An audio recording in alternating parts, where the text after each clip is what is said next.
자, 그런데 이게 왜 이게 노출이 잘 안 됐느냐, 노출이. 감사하기 전에 왜 노출이 안 되냐.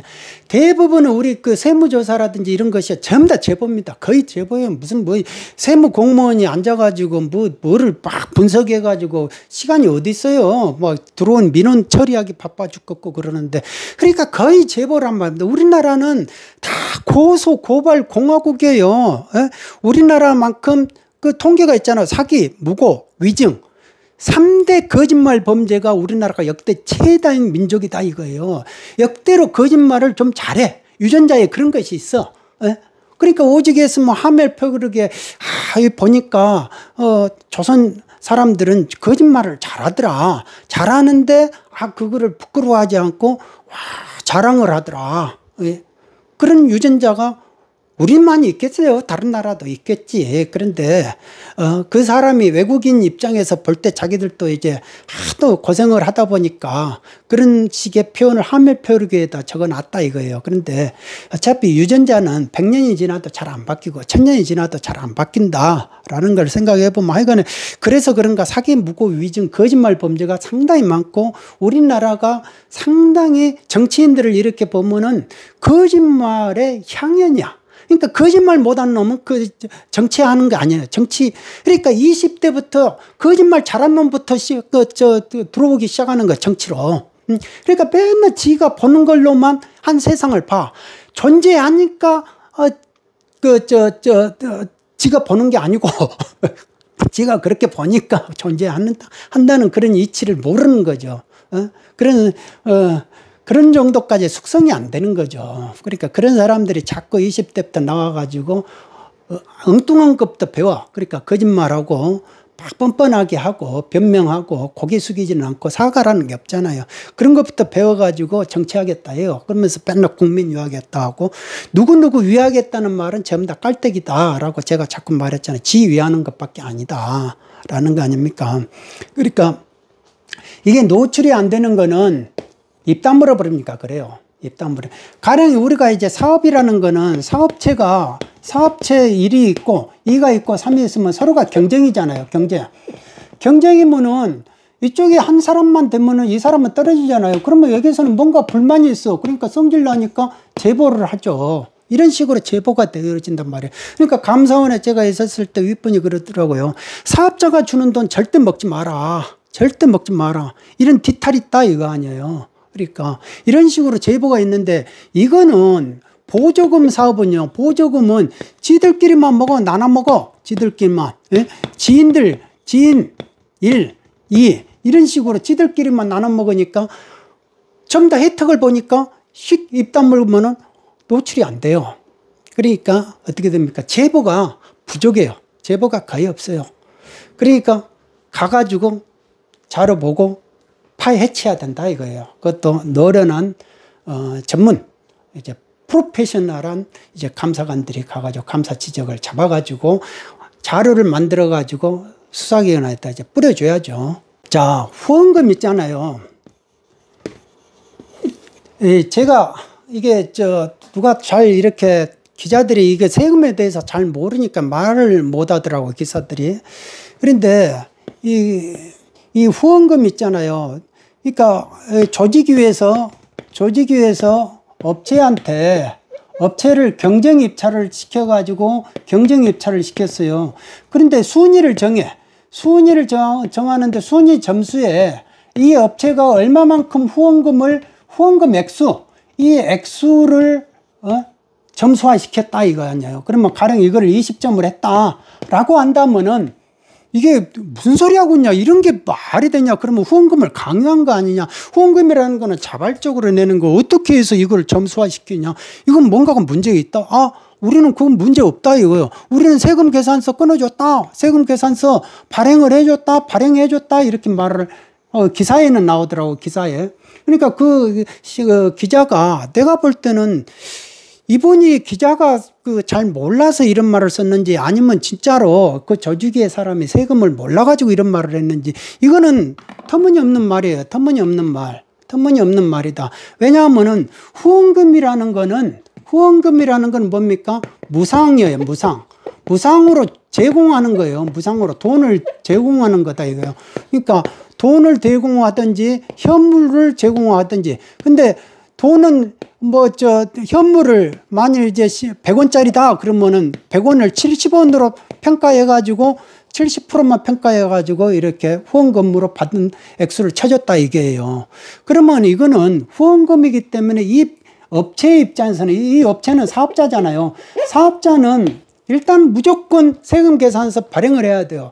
발행을 뭐를 해야 되냐면 매출에 대해서는 무조건 발행을 해야 돼요. 세금 계산서를 발행한다는 말은 부가가치세를 받아야 돼요. 부가가치세를 받아야 되는 거예요. 그러니까 세금 계산서를 발행을 해야 되는데, 이 발행은 매출을 한 업체가 하는 거예요. 조직위가 뭐를 매출을 했어요? 매출을 한 거 없으니까 조직위는 매출세금 계산서를 발행할 자격이 없어요. 할 수도 없고. 그러니까 이 업체가 매출세금 계산서를 발행을 하는 것이다 라는 겁니다. 발행을 하고 본인은 받는 거예요. 그런데 그러면은 후원금 3억도 같이 플러스 해가지고 매출 세금 계산서에 프런트했다. 자기가 그러면 7억을 먹고 3억은 후원금을 했다. 그러면 10억에 대해서 매출 세금 계산서를 끊었다. 이거는 그러면 사실과 다른 세금 계산서가 돼버리는 거예요. 그러면 이거는 이제 세무조사 깜이 돼버리는 거예요.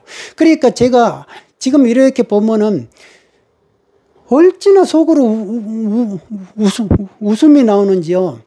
이게 국세청에 나가면요, 이게 자료상 조사하는 그 사람들이 나가면은 이거 꽃밭이에요, 꽃밭. 네? 그냥 한번 이렇게 스치기만 하면 다 잡아. 사실과 다른 세금 계산서 다 잡아버리는 거예요. 그러면은 이게 장난친 것이 나온다 이거. 그리고 돈이 뒤통수로 다시 들어왔다가 빠져나가가지고 다시 간 거. 그런 거 이제 잡는 것이 전문이거든요, 세무공무원들이. 예? 그러니까 그런 거를 원 없이 잡을 수 있다 이거예요. 이 후원금은 후원금 영수증을 줘야 돼요. 후원금 영수증을 줘야 된다 이거. 이게 조직위가 지정기부금 단체라는 전제 하에서, 그러니까 법률에 의해서 생겼기 때문에 지정기부금 단체일 건데, 그러면 영수증을 줘야 된다 이거. 그런데 이 사람 같은 경우는 3억을 줬어. 그래가지고 전부 다 126억을 줬대요, 업체들이. 그러면 126억이 전부 다 후원금이 들어온 거예요. 후원금을 영수증을 줘야 나중에 감사하는 사람들이 보면, 야, 너 후원금을 얼마 받았어? 126억 받았습니다. 그럼 126억 너 어디다 썼어? 이렇게 물어볼 거 아니에요. 그런데 후원금 영수증을 안 줘버렸기 때문에 어떻게 됩니까? 126억이라는 존재 자체가 어디서 왔는지를 몰라. 근데 이거는 완전히 이게 노골적으로 한 거예요. 내가 볼 때는 이건 상당히 위험한 행위인데 왜 이렇게 노골적으로 했을까? 세법하고 다 전혀 안 맞는 이야기다 이겁니다. 그러면 이거는, 그러니까 처음에 지금은 감사원이 가가지고 한번 싹 쓸고요. 그 다음에 그 감사원이 그 기간이 몇 개월 걸려요. 몇 개월 그 감사위원회까지 올라가가지고 하려면 한 반년 걸려야 될 겁니다. 대대적으로 하면은. 그러니까 국세청도 나가줘야 돼요. 왜?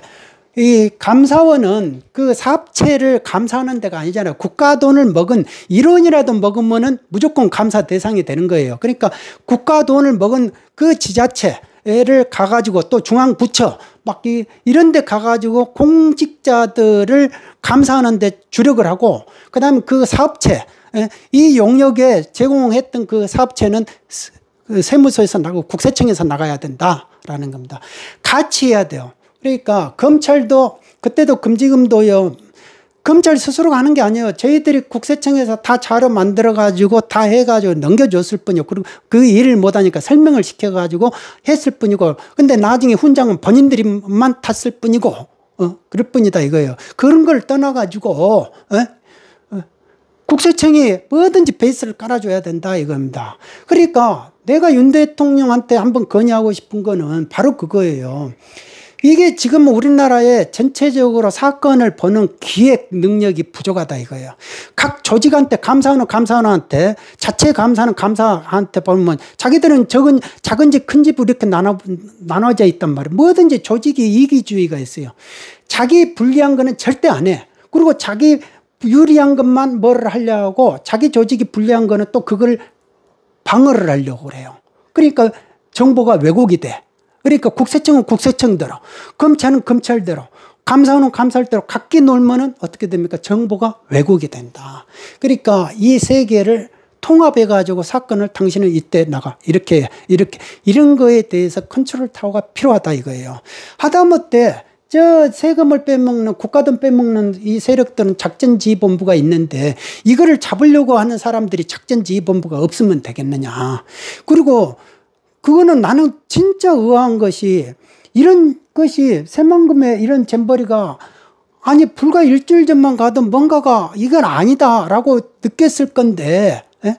그거에 대해서 여가부 장관은 자기가 막 잘하고 있습니다 라고 하더라도 그거에 대해서 정보를 제대로 전달해 주는 시스템이 없었느냐 이거. 대통령이 그걸 몰랐느냐.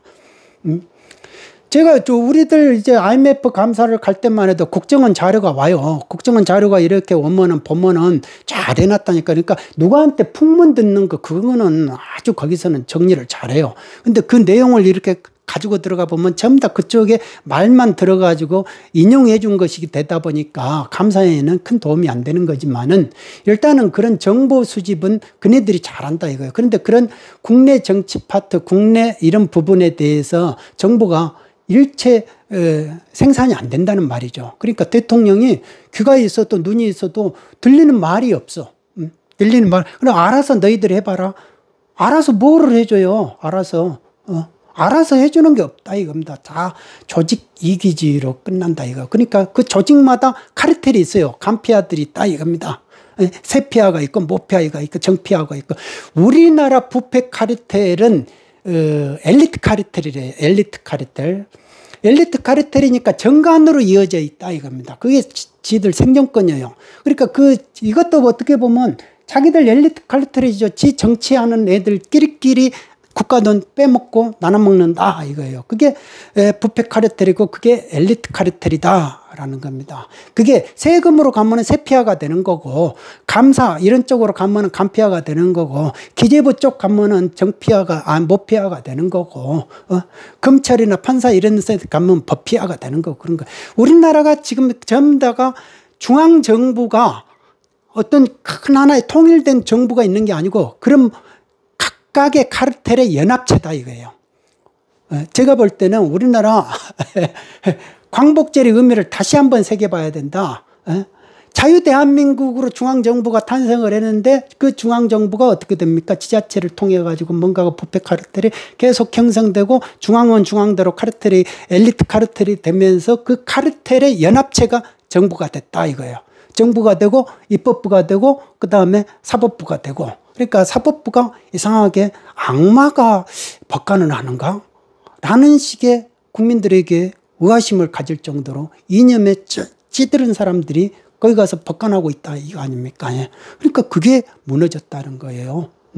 그리고 노골적으로 내가 저항의식을 가지고 거기를 법관을 한다 막 이런 식으로 말할 정도면 그러니까 낙동강 전선까지 밀렸다니까요. 침투 안 한 데가 없어요. 그렇게 한쪽으로 경도가 된 사람들. 그러니까 이 전두엽이 발달을 못해요. 발달할 시간이 없었다 이겁니다. 이념에 찌들렸다 보니까.